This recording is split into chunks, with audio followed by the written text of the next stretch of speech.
You might think this is a stupid motorcycle racing game. And you know what? You'd be right. But this is a fun, stupid motorcycle racing game. In fact, I believe it might have been the first racing game I ever played.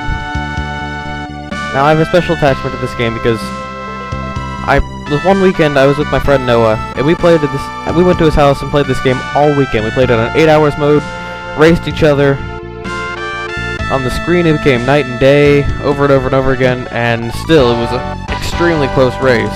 He might be ahead 5 laps one time, then he'd have a really bad couple of laps, and I'd have some good laps, and I'd catch up and I'd get ahead of him.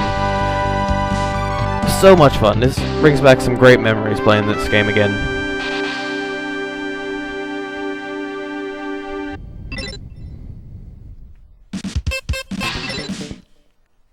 Now the options are interesting. You can choose between game time and real time. Game time makes it like 8 hours, makes it look like 8 hours, but it's actually real time.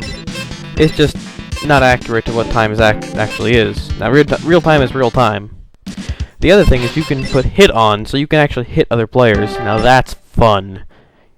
When you can punch another player, well, you can't punch, but when you can knock another player into the railing and watch him flip over, that gives a certain sense of satisfaction. Now, there are 3 different types of motorcycles, 250, 400, 750, and those are different speeds. And in story mode, not much of a story, you just go and race with the 250 through all the tracks, then with the 400 through all the tracks, and then the 750 through all the tracks. Simple as that. Now, the gameplay in this game is really good. It just works. To shift, you press up and down on the D-pad. Easy. No, this L and R stuff I don't get. It's normally on other games I have problems shifting. It's just weird.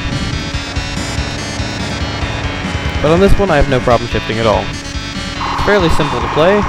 Left and right is go left and right. A is go. A is always go. And you can actually use the L and R triggers to turn left and right a little bit. Like you can see I'm using them every now and then. And if you use them in conjunction with the left and right, like if you hold the right trigger and you press right, you'll make an extremely tight turn, tighter than you could have made without it. And that helps me get around the corners at 250 miles an hour. Not very realistic, but hey, look at that. I only lost 20 miles an hour at most. And I went around a really tight corner, turning around 180 degrees in what? A radius of 10 feet at most? I mean, this is a good game.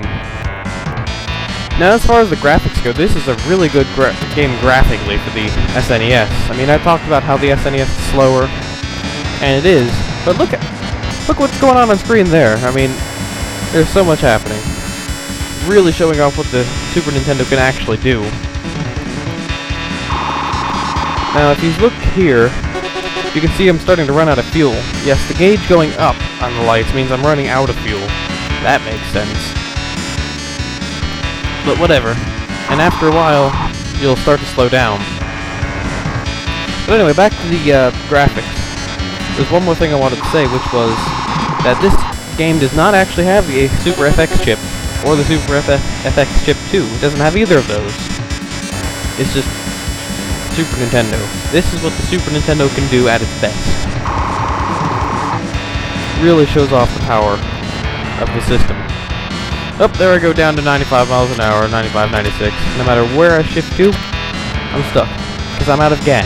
And yet I'm still going at 100 miles an hour. That doesn't make any sense. But anyway, you go into the pit. Yes, this is the pit. You stop and you press X, I believe it is. And that heals everything. Gives you more gas. I had some problems with my tires. And you move on. You just keep going and going and going and going until you win. And that's it. Oh yeah, I hit somebody. It's so much fun to hit people. Like I said earlier, you get a certain satisfaction from watching another player crash into the rail and flip over multiple times because of what you did. Well, that's it. This is a great game, great gameplay, looks great, music's great. It may look like a stupid game, but it's not. If you see this, you won't pay more than $1 or $2. I paid, I think, $1 for this at Play and Trade in Orlando. So if you see this, pick it up. Thanks for watching my video, and take care.